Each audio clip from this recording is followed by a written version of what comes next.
Okay, JR is now going to, yes, Jessica's coming too. For those of you who have had the privilege of reading JR's book, you are in for another treat, especially if you were with us last year in Nashville. So I'm going to let the two of them take it away, but I do want to share that she does have her book available for donation, not purchase, for donation. She will be outside near the registration tables where they were this morning, if you would like to talk to her about that. And this year, she has made her book available in Spanish as well. So. Hi, I'm Jessica, and this is Grayson. Justin is my husband, which you just heard from. So I'm going to try to keep this short and sweet, but 3 months ago when we had our diagnosis, we spiraled. We kind of, I didn't break it anywhere, but I did stay up and research, and I came across a locked spreadsheet of variant types. Will you come grab him, baby? And I asked for access to it. I asked for access to it, and 12 hours later, I was on the phone with JR. And she has been a mentor and a friend, and also a fellow Syngap parent. So that's been very helpful, and I'm just really thankful for all the work that she's been doing, and so really thankful for you. And I'm gonna go find Grayson. Hello?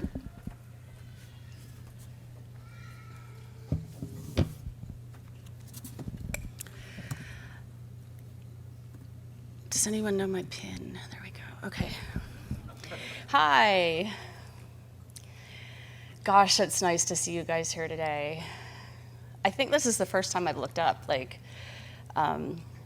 Helping with Science Day yesterday was a lot, and just listening to everything was a lot. And it's like this part right now, this is where I feel, I wouldn't say I feel at home on the stage in front of you, but I'd say I feel at home thinking about how we're related and thinking about parenting.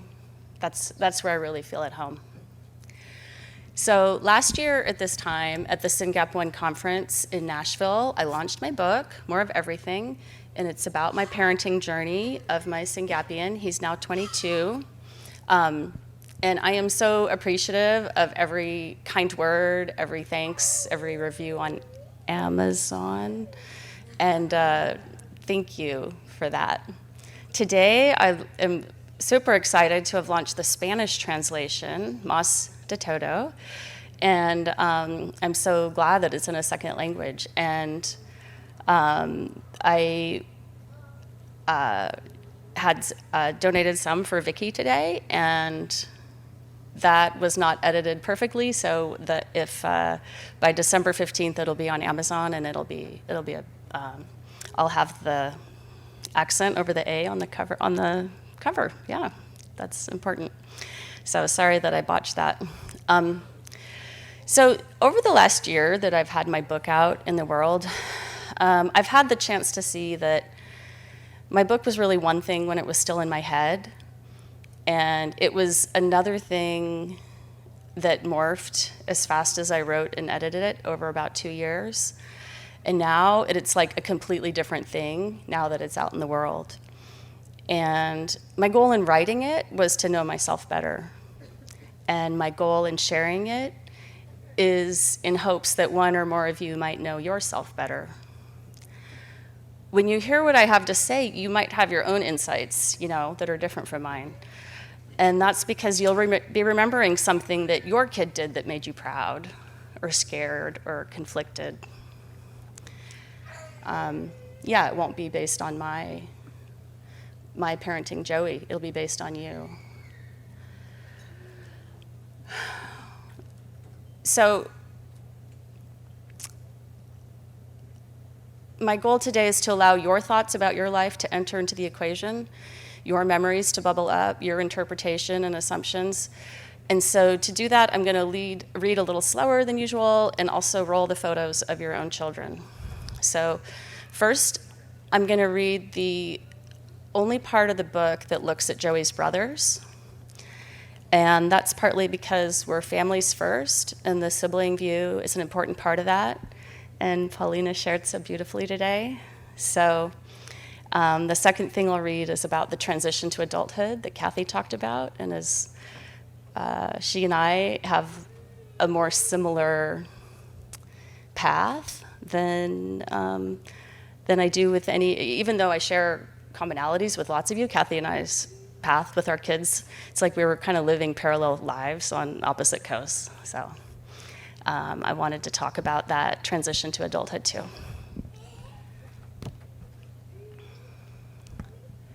So yeah, Chris, go ahead and start the kids.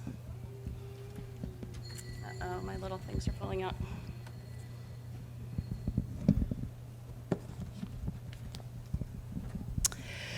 Okay, the first little part is called Through His Brother's Eyes. And that happened when Joey was about 4. And his older brother is 17 months older, and his younger brother is 27 months younger. He's 22 years. I have not thought about months in a long time. Okay. Through his brother's eyes. Joey has 2 brothers. His older brother, Adam, is acutely aware of the discrepancies in abilities and behaviors between Joey and other kids Joey's age. Kids at his school, in the neighborhood, the gym daycare, and the younger siblings of his good friends. When Adam is 6 years old, he knows that 4-year-old Joey is kicked out of our neighborhood preschool's twos class with their little brother Thomas for lack of participation, even though Joey is not a bother. Adam is aware that we leave fun outings because Joey can't handle it, or because I can't handle Joey. He knows that Joey has lots of babysitter time where they do the stuff we learn at floor time OT. 8-year-old Adam knows how to be a floor time play partner, even though it's hard work for him to focus only on Joey's infant stage interests.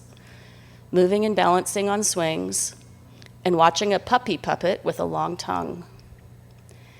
Adam likes memorizing flags of the world, and winning at chess, and creating silly dances. Joey's younger brother Thomas knows that he has 2 very different older brothers, and that he gets different things when he's with each of them. When Thomas is out with Dad and Adam, they drive to the science center, or walk to a movie theater, or take a trip on an airplane. When Thomas is out with Mom and Joey, they drive to therapies, or grocery stores, or walk to the park. One day Thomas says to me, "Mom, Joey can do anything, right?" I'm momentarily silent. What can I say to this? Well, pause. Yes, he can. Pause. What are you noticing? Thomas's replies teach me a lot about what's important to him as a 4-year-old. Joey can sit on the rope ladder. I can't. It hurts my bum. Yeah, Joey does that all the time. What else do you see? I ask. Joey can eat a jalapeno bagel. Wow, true. Recently, I let the kids each pick their own bagels out of the bins at a grocery store, and Thomas thought he was getting a cinnamon raisin bagel. I hadn't noticed the mix-up, or I would have stopped him from taking a bite. His eyes welled up with tears, and I thought steam was coming next. I had to convince him to spit it out in my hand. We gave the rest of the bagel to Joey, who ate it right up, while I hugged Thomas on the floor in front of the cake counter. We're still at the grocery store. With all the lists that I've been asked to make for classroom and therapy goals, never had I considered adding sitting on the skinny wooden rung of our IKEA rope ladder or eating spicy foods. I feel schooled by Thomas, who notices obvious strengths in his big brother. Seeing 6-year-old Joey through the eyes of 4-year-old Thomas is thrilling to me. It hits me that Thomas is the only person I know that expects the world to contain a person like Joey. I wonder when he'll see more of what Joey can't do. I wonder how I can foster his delightful and innocent perspective within myself. Okay. Trading places. This is a different story. When Joey is 8 and Adam is 10, Adam and I have a difficult conversation. My explanation of what is wrong with Joey has always been that he can't learn as fast as others. It sounds less dire and more relatable than anything else I've thought of.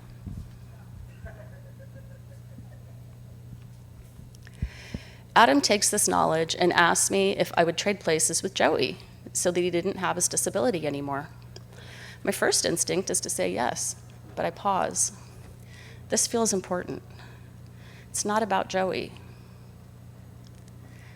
No, I wouldn't. Why? Asked Adam, eyes wide and frowning at the same time. Because that would mean I couldn't be your mom. Being your mom and Joey and Thomas's mom is so important to me that I'll never put it at risk. It's the most important thing I can do. He looks at me sideways. Besides, Joey is okay. He can't learn as fast as others, but he's okay. I didn't yet understand the intensity that Joey's self-injurious and aggressive behaviors would reach, but I would have had the same conversation even if I knew what was to come. Well, I would trade places with him, says Adam, standing up straight, chest out a little. That's amazing, Adam. What are you thinking? Well, Joey can't learn as fast as me. I'm 10 and I know a lot already. So if we switch places, I'd start learning more slowly and he'd learn faster. Then you could know him better. I stopped breathing.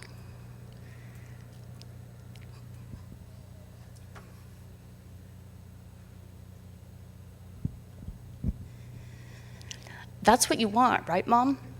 If Joey could tell you stuff, you could know him better.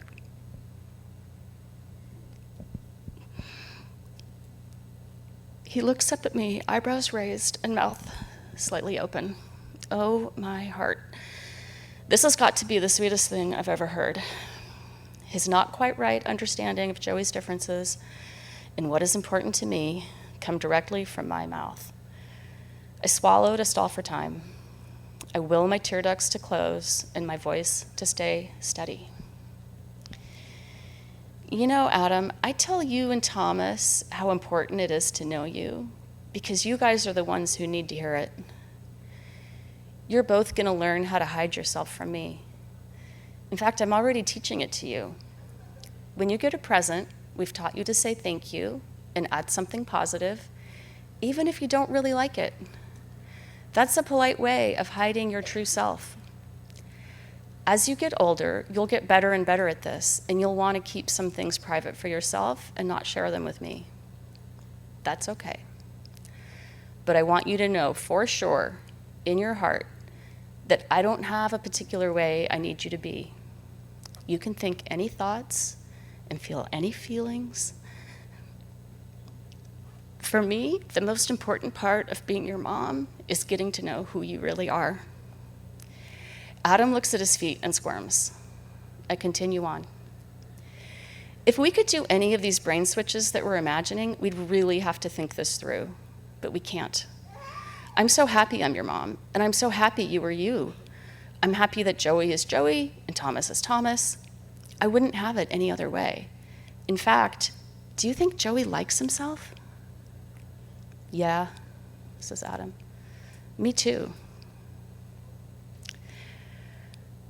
I know Adam needs to hear this.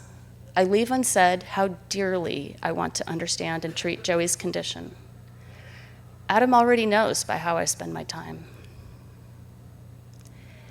Adam's love for me, for his brother, and even for himself is undeniable. He's such a solid kid.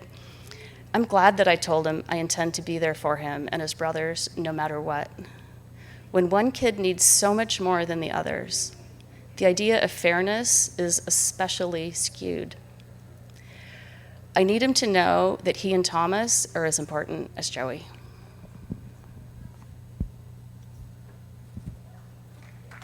Oh. And how much time is left? Are we done? Oh, no. Gosh, I'm not done. What's the time? 5 more minutes? Do you want me to stop now? Okay, stop or go? Go, keep going. Okay, so the next part I wanted to read, I'll read it faster, because you don't have memories about this yet. This is the last part of the vignettes in my book. And I tried to finish my book a whole bunch of times, and I couldn't finish it. And then something happened. He turned 21, and I was like, oh, this is why I couldn't finish it. This hadn't happened yet, right? Like I didn't realize how different it was gonna be. Okay, Hopes, age 21. So, what does he do all day? That's what it's called. I've spent nearly a decade trying to adjust to being the mother of a child living outside of my home. So Joey's in a group living situation, and I go into it in the book. I'm not going to talk about that now. I'm just talking about he's in his 20s, and things are going pretty well, which is not something I had been able to imagine, when he was younger. I had no idea what it would look like. That's why I want to read this to you.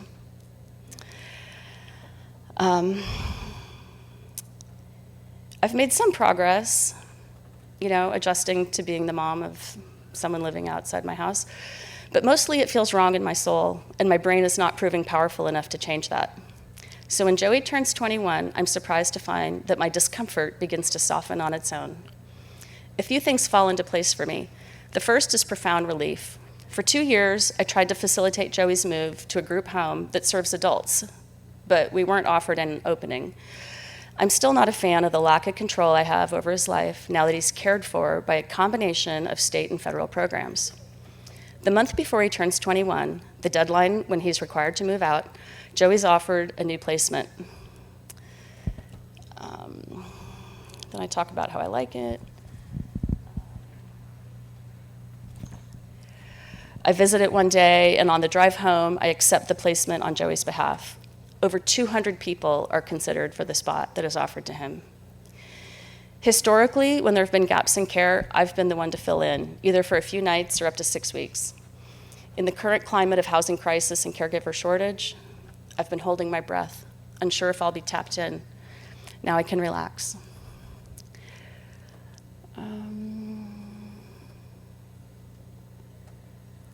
I'm gonna skip a bunch. Okay, I furnished Joey's apartment with typical IKEA furniture. The only unusual piece is a large stand supporting a swing chair in the living room. I supply door alarms when he moves in. So, what does he do all day? I tense up when someone asks me this because I anticipate they'll be disappointed with the answer. Joey takes his medicine at 8 a.m. and 8 p.m. every day. That's his only scheduled activity for now. He has complete assistance at hand for all the activities we tend to do for ourselves: dressing, showering, preparing food, keeping the apartment clean. With his caregivers, he's working on learning the steps of doing his laundry and doing his dishes. With a caregiver, he takes walks and goes to the store to choose 1 or 2 groceries. On his own, he naps, navigates his iPad, walks around the apartment, sits in the swing chair, finds a favorite page in a book, and looks at his toys. When I come to visit once or twice a week, we do what Joey asks for. We often go to the car wash. We use the do-it-yourself soapy brush and water spray at one place, and then travel down the street for the vacuum at another place, because that's what he likes. I know what he likes because first he tells me with signs and word approximations, then he confirms it with participation and smiles. During our visits, I always try to work in more vigorous outdoor activities. I don't need to read all that.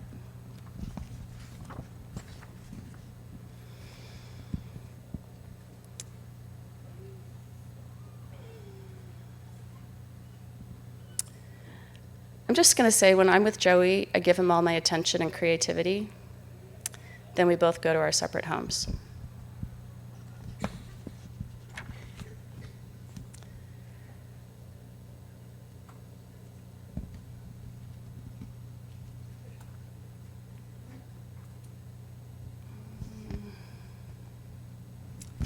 Okay, I don't have a great ending. I'm going to say one thing at the end.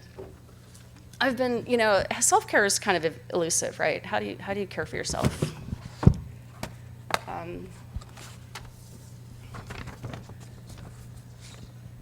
I'll tell you one sign that I'm feeling better, and that's that when I'm with Joey, like all the times I've been with him and it's been hard, and I'm like, okay, do this, You're like in a situation, and you're like, no, you got it. You're on, and you got to keep him safe, And so I always had this sense of like being above us, like I was above us, sort of looking down on what was happening, right? And I'm super used to that. I didn't think that was abnormal at all. I thought that, I was like, great, that's what's happening. It didn't feel bad to me. It just was the way it was. And then just recently, Joey was in a dentist appointment where he had general anesthesia, and that was going okay. And then the doctor came out right before the end, and he's like, oh, I saw a shadow on the x-ray that I didn't see before. We got to decide if we're going to pull this tooth or give him a root canal and a crown. And I was like, oh my God, like I've got root canals and crowns. Like, no, we're not doing that to him. Like they've never gotten the crown on right after 1 or 2 tries. How are we going to know? Like, no. So I kind of wanted to pull it, and we talk about it. And so when this is happening, I hear this like kind of intense buzzing in my head. Like my head was buzzing, and I was like, oh, it didn't bother me. I was like, oh, my head's buzzing, okay. And then I just sort of thought it through and talked to him, and later I was like, oh, that was pretty weird. And I was like, oh, I wasn't actually like above myself. I was like in my body, because I was thinking, how people say like, oh, I had this out-of-body experience. I was like, oh my God, I had an in-body experience. Like, that's so weird. And then I was like, oh my gosh, I wonder if that's because I'm kind of healing, or if it's because I was like with this doctor instead of being with Joey. I don't know. I don't know why. I think it's a good sign though. Okay, that's the end.